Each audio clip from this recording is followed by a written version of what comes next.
Hello everyone, welcome है आपका इस वीडियो में। आज हम MCQ क्लास 10 मैथमेटिक्स का पार्ट 2 स्टार्ट करेंगे।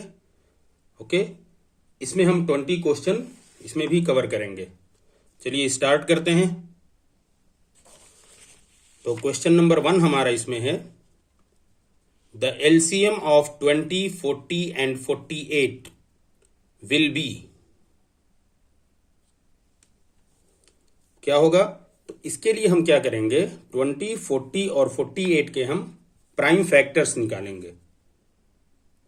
20, 24 एंड 48, इनके प्राइम फैक्टर्स हम कैलकुलेट करेंगे। तो 20 को हम क्या लिख सकते हैं, 2 into 2 into 5, it means 2 square into 5। 24 को हम लिख सकते हैं 2 इंटू 2 इंटू 2 इंटू 3, तो ये हो जाएगा 2 पावर 3 इंटू 3। एंड देन 48 को हम लिख सकते हैं 2 इंटू 2 इंटू 2, 16 इंटू 3 होता है ना, into 2 into 3, means 2 power 4 into 3। तो ये हमारे प्राइम फैक्टर्स मिल गए। ठीक है, अब यहां पे सिंपल हमें क्या करना है कि जो हमारा LCM हम कैलकुलेट करेंगे, LCM इज इक्वल। ठीक है, देखिए जो हम 2 है, 2 की मैक्सिमम पावर जहां पे 2 पावर 4, तो 2 पावर 4 इसको लिख लेंगे इनटू, अब 3 पे आइए, 3 पे मैक्सिमम पावर क्या है, 3 पावर 1 है, तो 3 हम लिख लेंगे। और इसके बाद 5 यहां पे है, इधर नहीं है, तो 5 ये एज इट इज रहेगा। तो यही हमारा आंसर हो जाएगा। 2 पावर 4 मीन्स 16 इंटू 15, और इसकी वैल्यू हमारी आ जाएगी 240। तो हमारा आंसर नंबर 1 जो है वो करेक्ट आंसर हो जाएगा। क्वेश्चन नंबर 2 हम लोग करते हैं। For some integer q the form of every positive integer will be. कह रहे किसी भी इंटीजर q के लिए अगर हम इवन इंटीजर लिखना चाहें तो हम कैसे लिखेंगे। ओके, तो देखिए आप नंबर्स ले लीजिए 1, 2, 3, 4, ये हमारा क्या है, ये इंटीजर्स सारे हैं, 1, 2, 3, 4।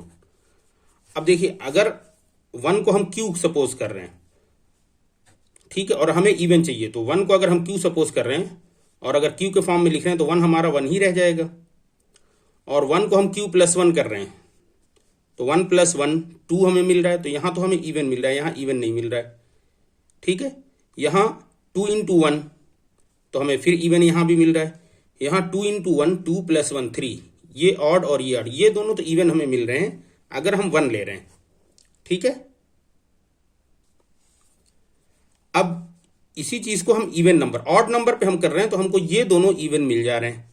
ठीक है, अब हम इवन नंबर पे अगर कैल करते हैं तो इवन नंबर पे हम इन दोनों को चेक करेंगे, क्यों कि ऑड पे तो ये दोनों हमें ऑड दे दे रहे हैं, इवन पे हम चेक करें तो इन दोनों को चेक करिए। अगर 2 हम ले रहे हैं क्यू की वैल्यू, तो 2 प्लस 1 क्या हो जा रहा है, 3, ये हमारा ऑड अगेन मिल जा रहा है।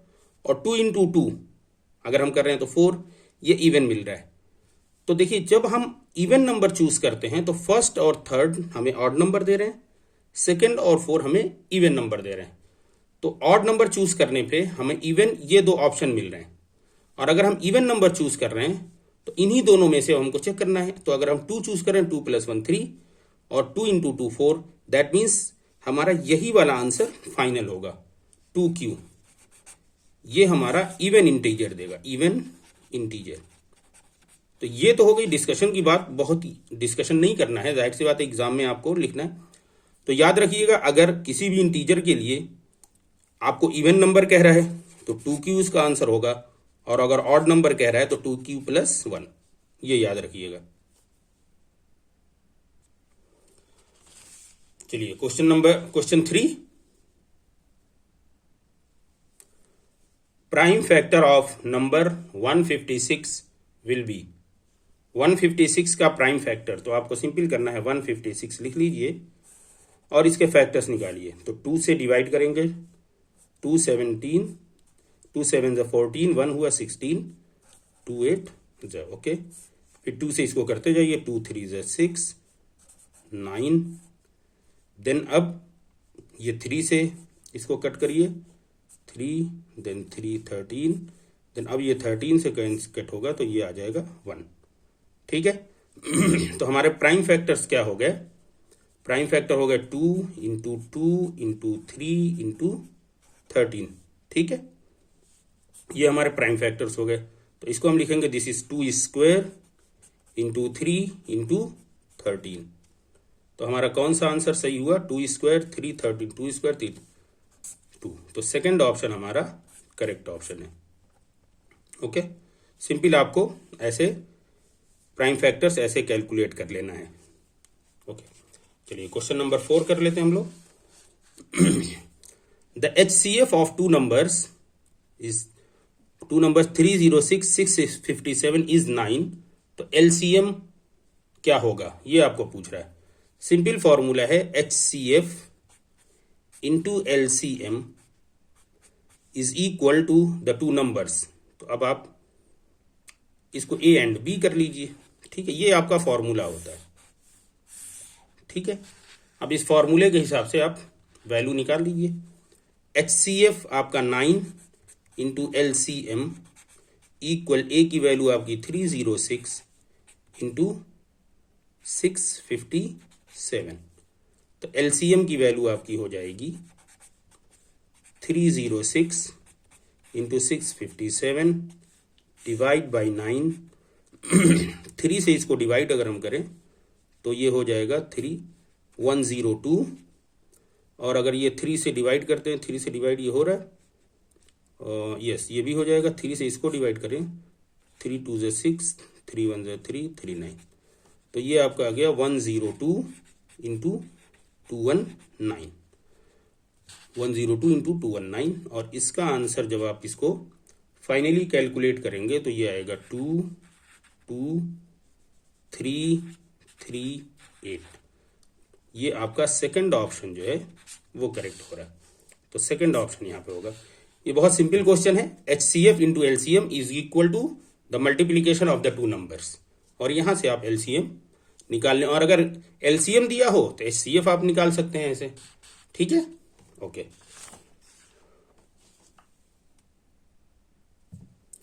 Question number 5, the sum of the roots of equations 5x square minus 3x plus 2 is equal 0 will be. तो क्या होगा? आप देखिए इस केस में आपको सिंपल क्या करना है, आपको ये फॉर्मूला याद होना चाहिए कि जो root of sum of the roots अगर दो रूट अल्फा प्लस बीटा, दो रूट अल्फा है तो अल्फा प्लस बीटा इक्वल क्या होता है? Minus b upon a. ठीक है, और बी की वैल्यू हमारी क्या होती है? ए हमारा क्या है? जो एक्स स्क्वायर का कोफिशिएंट है, मीन्स 5। ठीक है, और ये हमारा माइनस पहले से है। और बी की वैल्यू जो हमारा है एक्स का कोफिशिएंट क्या है? -3। That means 3 upon 5। यही आंसर हो जाएगा। 3 अपॉन 5 कौन सा है? नंबर 1 हमारा करेक्ट ऑप्शन। ठीक है, बहुत सिंपल है। जो दो हमारे रूट्स हैं उनका अगर सम निकालना हो तो फॉर्मूला क्या होता है? माइनस बी अपॉन ए। ये माइनस हो गया, और ए हमारा जो होता है वो एक्स स्क्वायर का कोफिशिएंट, बी जो हमारा होता है वो एक्स का कोफिशिएंट, और सी आगे होता है वो कांस्टेंट होता है हमारा। ठीक है, चलिए क्वेश्चन नंबर 6 कर लेते हैं। क्वेश्चन 6 हमारा the product of the roots of equation 7x square minus 28 equal 0। तो अगर दो रूट आपके जो हैं वो अल्फा और बीटा हैं तो इनका प्रोडक्ट अल्फा बीटा इक्वल होता है c अपॉन ए। ए हमारा जो होता है वो एक्स स्क्वायर का कोफिशिएंट होता है 7 है, और c हमारा जो होता है वो कांस्टेंट टर्म होता है। कांस्टेंट टर्म क्या है? -28।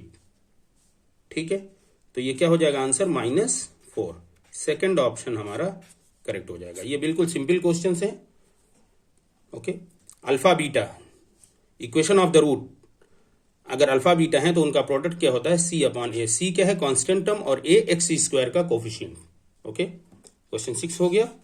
चलिए क्वेश्चन नंबर 7 हम देख लेते हैं।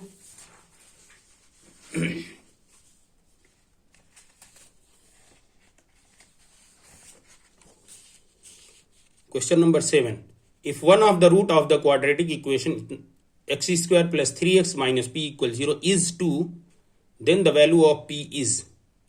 ठीक है, अगर इस इक्वेशन का एक रूट 2 है तो p की वैल्यू क्या होगी? तो ये बहुत सिंपल क्वेश्चन है, यहां पे x की वैल्यू 2 रख देनी है बस। तो x square plus 3x minus p this is equal 0। अब यहां पे x equal put x equal two put x equal 2, तो क्या हो जाएगा 2 का square plus 3 into 2 minus p this is equal 0। ठीक है, तो एक्स स्क्वायर की जगह पे 2 पुट कर दिया तो दिस इज इक्वल 0।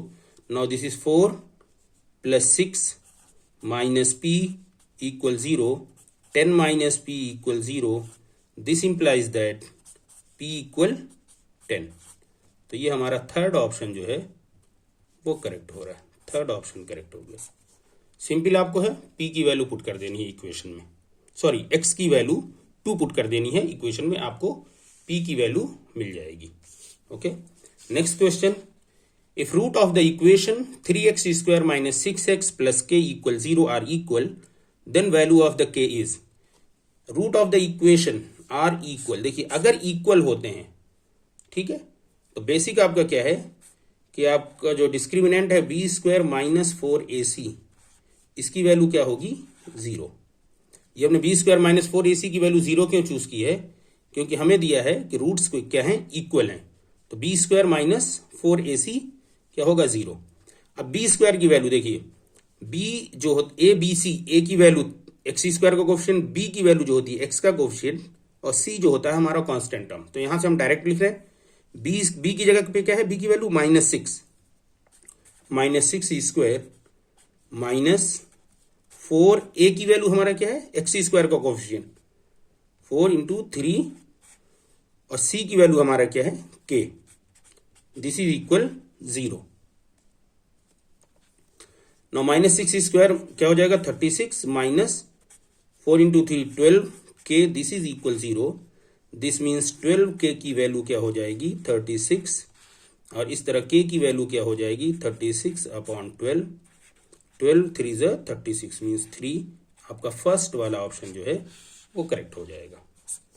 यहां देखिए बी स्क्वायर माइनस 4ac, ये हमने 0 इस वजह से चूज किया है क्योंकि रूट्स क्या दिए हुए हैं, रूट्स आर इक्वल।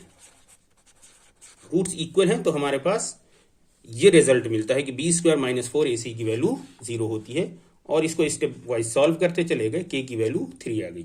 ठीक है, ऑब्जेक्टिव टाइप क्वेश्चन रहेंगे तो आपको इस तरह सोल्यूशन इतने लंबे नहीं करने हैं, आपको बस रफ में थोड़ा सी कैलकुलेशन हल्की फुल्की करके के की वैल्यू निकाल लेनी है, बट प्रोसीजर यही रहेगा। Okay, next question, question number 9, the area of a triangle whose base and height are 14 centimetre and 7 centimetre respectively. अच्छा, क्वेश्चन आई थिंक, हाँ, द एरिया आपको पूछ रहा है कि रेस्पेक्टिवली इज, तो एरिया क्या होगा? अगर एक ट्रायंगल है जिसका बेस और हाइट 14 और 7 सेंटीमीटर है तो उस ट्रायंगल का एरिया क्या होगा? तो बहुत सिंपल फॉर्मूला है, area equal 1/2 base into height. ठीक है, ये सिंपल फॉर्मूला होता है। तो 1/2, बेस हमारा 14, हाइट हमारी क्या है 7, तो 2 7 ज़ 14, दैट मीन्स 49, और एरिया है सेंटीमीटर दिया हुआ तो सेंटीमीटर स्क्वायर। कौन सा ऑप्शन है? सेकंड ऑप्शन हमारा करेक्ट हो गया। ठीक है, तो ये फॉर्मूला आपको याद रखना है, बाकी और कुछ इसमें नहीं करना है। ओके, क्वेश्चन नंबर 10 हम लोग कर लेते हैं।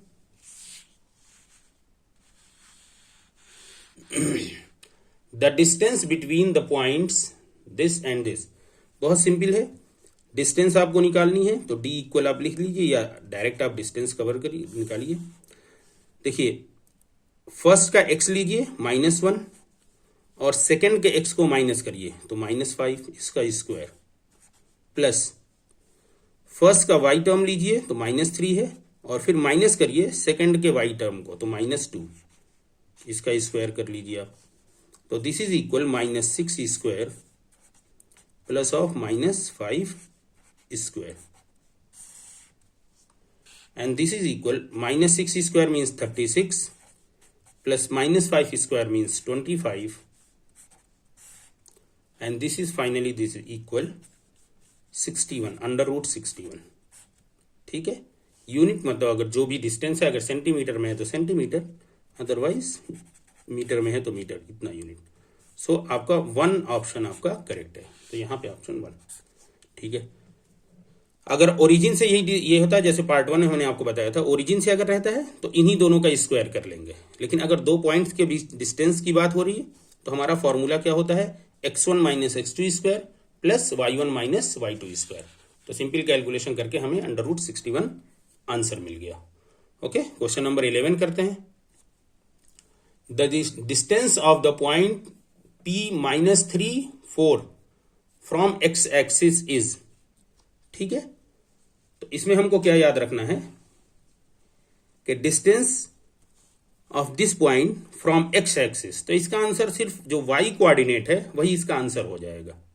ठीक है, तो इस हिसाब से आपका थर्ड ऑप्शन करेक्ट हुआ। बट इसको समझ लें ये होता कैसे। देखिए ये आपके एक्स वाई कोऑर्डिनेट है, x की वैल्यू -3, सपोज ये माइनस में इधर है 1 2 3, तो ये माइनस हुआ तो ये -3 हमारा है, और इधर आए y 1 2 3 और ये हमारा 4। दैट मीन्स वो पॉइंट हमारा यहीं कहीं मिलेगा, तो ये पॉइंट हमारा हो गया -3, 4। ठीक है, अब ये कह रहा है कि x एक्सिस से इस पॉइंट की डिस्टेंस, तो यहां पे जब आप एक परपेंडिकुलर ड्रॉ करेंगे, ये जो भी एक सीधी लाइन जब ड्रॉ करेंगे तो ये डिस्टेंस हमारी क्या होगी, ये डिस्टेंस वही तो होगी जो y एक्सिस का कोऑर्डिनेट है। देखिए ये डिस्टेंस क्या होगी, यहां से हम देख लेंगे 4। ठीक है, तो ऐसे भी आप देख लें, तो ये सिंपल याद रखिएगा, अगर एक पॉइंट दिया है x एक्सिस से उसकी डिस्टेंस पूछ रहा है फ्रॉम x एक्सिस, तो आपका y कोऑर्डिनेट हो जाएगा, और अगर y एक्सिस से पूछ रहा है तो आपका x कोऑर्डिनेट हो जाएगा। ओके ओके, तो ये बातें आप याद रखिएगा। चलिए क्वेश्चन नंबर 12। क्वेश्चन नंबर 12 है the centroid of a triangle whose vertices are 7 5 5 7 and -3 3। ठीक है, तो सेंट्रॉयड मीन्स ट्रायंगल का आपको एक तरह से कह लीजिए सेंटर। ठीक है, तो उसको जब हमें कैलकुलेट करना है तो सेंट्रॉयड का फॉर्मूला बहुत सिंपल होता है, सेंट्रॉयड इक्वल बहुत सिंपल है x1 plus x2 plus x3 divide by 3 और y1 plus y2 plus y3 divide by 3। ठीक है, अब यहाँ पे वैल्यू पुट कर दें, x1 7 प्लस 5 -3 और y के coefficient 5 plus 7 plus 3 divide by 3। Now this is equal 7 plus 5 12 minus 3 9/3, तो 9/3 हो जाएगा हमारा 3 कामा 12 plus 3 15 divide by 3 5।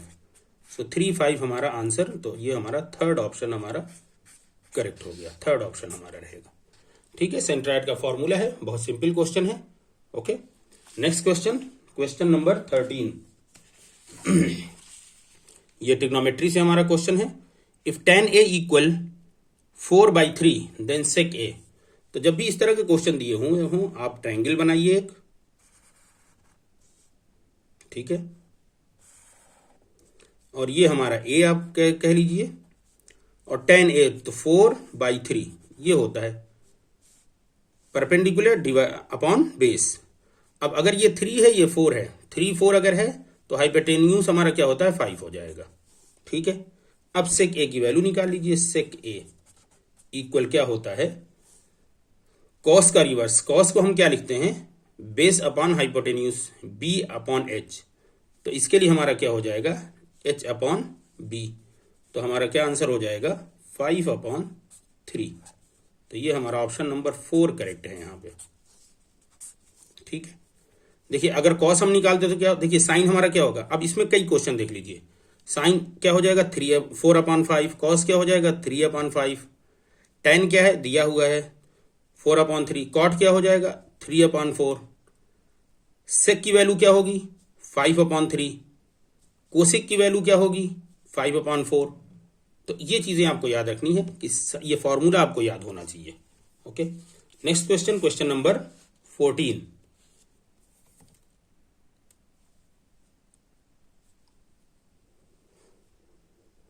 The value of 2 tan square 30/1 + tan square 30।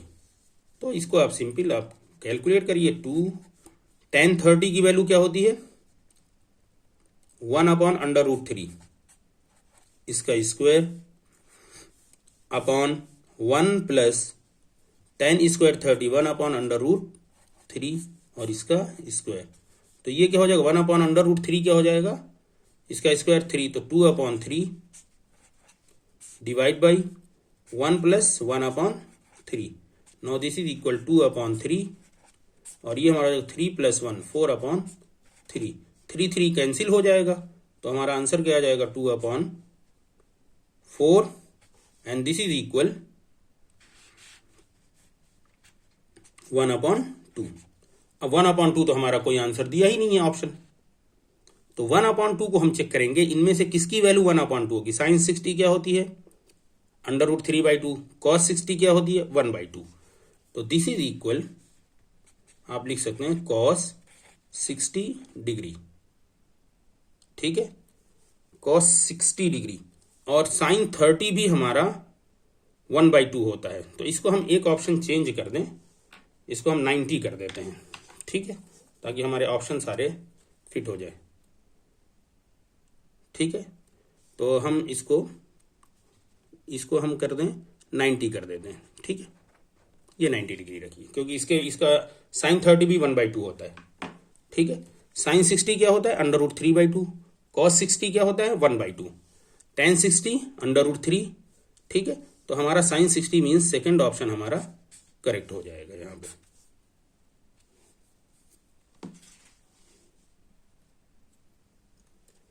Okay, next question, question number 15। Question number हमारा 15 दिया हुआ है कि sin theta minus cos theta equal 0, then sin power 4 theta plus cos power 4 theta is. देखिए यहां पे दिया है कि sin theta minus cos theta equal 0। इसका मतलब क्या हो जाएगा कि sin थीटा इक्वल क्या हो जाएगा? cos theta. और ये हमें पता है sin थीटा और cos थीटा किस पॉइंट पे बराबर होते हैं? अगर थीटा की वैल्यू 45 डिग्री होती है तभी। ठीक है, 1/√2 45 डिग्री पे ये दोनों इक्वल होते हैं। ठीक है, अब चलिए, अब sin power 4 theta plus cos power 4 theta. ठीक, अब sin पावर 4 थीटा। अब यहां पे थीटा की वैल्यू आपको पता हो गई कि 45 डिग्री है। दैट मीन्स इसको आप लिख लेंगे sin power 4 to 45 degree plus cos power 4 to 45 degree. ठीक है, now this is equal 45 degree 1/√2 power 4 plus cos 45 भी 1/√2 होता है, तो इसकी भी power 4। Now this is equal 1/2 and then square, तो ये 1/4 plus 1/4, this is equal 2/4 means 1/2। Means answer number 2 ये जो है ये करेक्ट है, सेकंड ऑप्शन। तो इसमें देखिए ये थोड़ा सा ट्रिकी क्वेश्चन है। अब अगर आप इसको कैलकुलेट करने जाएंगे एक्सप्रेशन से तो बहुत लंबा टाइम लगेगा। तो यहाँ पे आपको ध्यान देना है, इस तरह के जब क्वेश्चन आते हैं तो ये आप दोनों इक्वल करके थीटा की वैल्यू निकाल लीजिए और यहाँ पे थीटा की वैल्यू पुट कर दीजिए, आपका आंसर मिल जाएगा। Now question number 16, if sine a equal 4/5 then the value of tan a। देखिए वेरी सिंपल, ये हमने आपको 12 बताया। 4/5, सॉरी छोड़ दीजिए इसको, ये एंगल ए है, 4/5 साइन दिया हुआ है। तो अगर ये हाइपोटेन्यूज हमारा 5 है, एक साइड हमारी 4 है, तो दूसरी साइड क्या होगी? 3। ठीक, अब tan a की वैल्यू निकाल लीजिए। tan a हमारा क्या होता है? परपेंडिकुलर अपॉन बेस, तो क्या हो जाएगा? 4/5। 3। थर्ड ऑप्शन हमारा करेक्ट हो गया, थर्ड ऑप्शन हमारा करेक्ट है यहाँ पे। ठीक है, बहुत सिंपल क्वेश्चन हो गया ये। चलिए next question number 17। If the area and perimeter of a circle is numerically equal, then the radius of the circle। कह रहा है कि जो रेडियस है और पेरीमीटर, पेरीमीटर हम कहेंगे सरकमफ्रेंस जो हमारा है, ठीक है, अगर दोनों इक्वल होते हैं तो फिर रेडियस सर्किल की क्या होगी। तो देखिए हमारा सर्किल का पेरीमीटर जो हमारा होता है वो क्या होता है 2πr, ये हमारा पेरीमीटर है सरकमफ्रेंस। और सर्किल का एरिया क्या होता है πr², ठीक है, ये हमारा क्या होता है पेरीमीटर, और πr² हमारा क्या होता है एरिया। कह रहा है अगर ये दोनों बराबर हो जाएं, एरिया इक्वल पेरीमीटर हो जाए, तो πr² equal 2πr, then pi cancel, pi से आर कैंसिल, एक आर से, तो आर की वैल्यू सिंपल क्या हो गई 2, ठीक है, 2 जो भी यूनिट दी हुई है तो 2 यूनिट, और ये 2 यूनिट कौन सा है, ऑप्शन नंबर 1 आपका करेक्ट ऑप्शन है। ठीक है, ये भी बहुत सिंपल क्वेश्चन है। ठीक है, बस इसमें आपको पेरीमीटर और एरिया इनका फॉर्मूला आपको पता होना चाहिए। तो अगर आपको पता है कि पेरीमीटर 2πr और एरिया πr², दोनों को इक्वल करिए, आर की वैल्यू आपकी मिल गई। Now question number 18। The arithmetic mean of 3, 4, 6 and x is 5, then what is the value of x। देखिए arithmetic mean am, arithmetic mean equal होता है sum of x divide by n। Sum of x जो भी number है होते हैं उनका सम, और जितने नंबर हैं टोटल नंबर्स, ये हमारा फॉर्मूला होता है। अब कह रहे ये तो दिया हुआ है 5 अर्थमेटिक मीन, किन नंबर्स का 3 + 4 + 6 + x, इनका अर्थमेटिक मीन दिया हुआ है। तो 3, 4, 6 और x इनको हम ऐड कर लेंगे, डिवाइड बाई ये टोटल कितने नंबर है 1, 2, 3, 4, डिवाइड बाई 4। ठीक है, अब ये क्रॉस मल्टीप्लीकेशन कर लीजिए, पहले एक बार और लिख लेते हैं। 5 इक्वल हमारा हो गया 3, 4, 7, 6, 13 प्लस x डिवाइड बाई 4। तो 13 प्लस x हमारा क्या हो जाएगा, 13 प्लस x हमारा हो जाएगा 4 × 5 20। तो x की वैल्यू हो जाएगी हमारी 20 माइनस 13 इक्वल 7। थर्ड ऑप्शन हमारा हो गया करेक्ट, थर्ड ऑप्शन हमारा करेक्ट हो जाएगा। ठीक है, सिंपल आपके पास फॉर्मूला है, आप टोटल करिए और टोटल नंबर्स लिख दीजिए और एक सिंपल कैलकुलेशन से आपको आंसर मिल जाएगा। ओके, चलिए नेक्स्ट क्वेश्चन हमारा क्या है, क्वेश्चन नंबर 19 है the mod of the numbers 12, 20, 21, 29, 21, 29, 12, 29, 24 and 29 is. Mod हमने आपको बताया था, पिछले पार्ट में भी हमने आपको बताया था most frequent number, most frequent number. ठीक है, ऐसा नंबर जो सबसे ज्यादा रिपीट हुआ हो।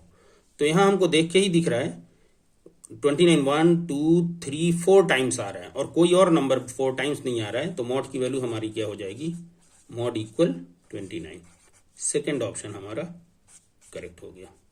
ठीक है, तो मॉड बहुत इजी होता है डिस्क्रीट नंबर्स में, मीन्स जहां सिर्फ नंबर्स दिए होते हैं वहां मॉड कैलकुलेट करने के लिए कोई कैलकुलेशन नहीं करनी है आपको, बस ये देख लेना है कि मैक्सिमम रिपीटिशन किस नंबर का है। ठीक है, वही नंबर हमारा मॉड हो जाएगा। ओके, नाउ हमारा लास्ट क्वेश्चन है इस पार्ट का। For a frequency distribution the relation between mean, median and mod is.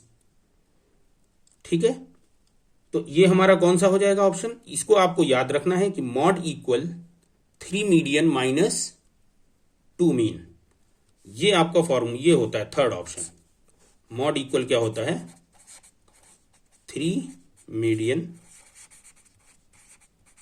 Minus 2 mean. Third option आपका यहां पे है करेक्ट, तो ये आपको याद करना है।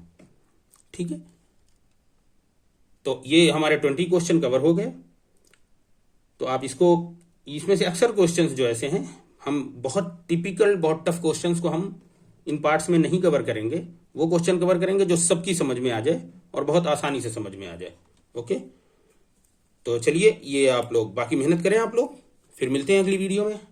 अपना ख्याल रखिए, गुड बाय।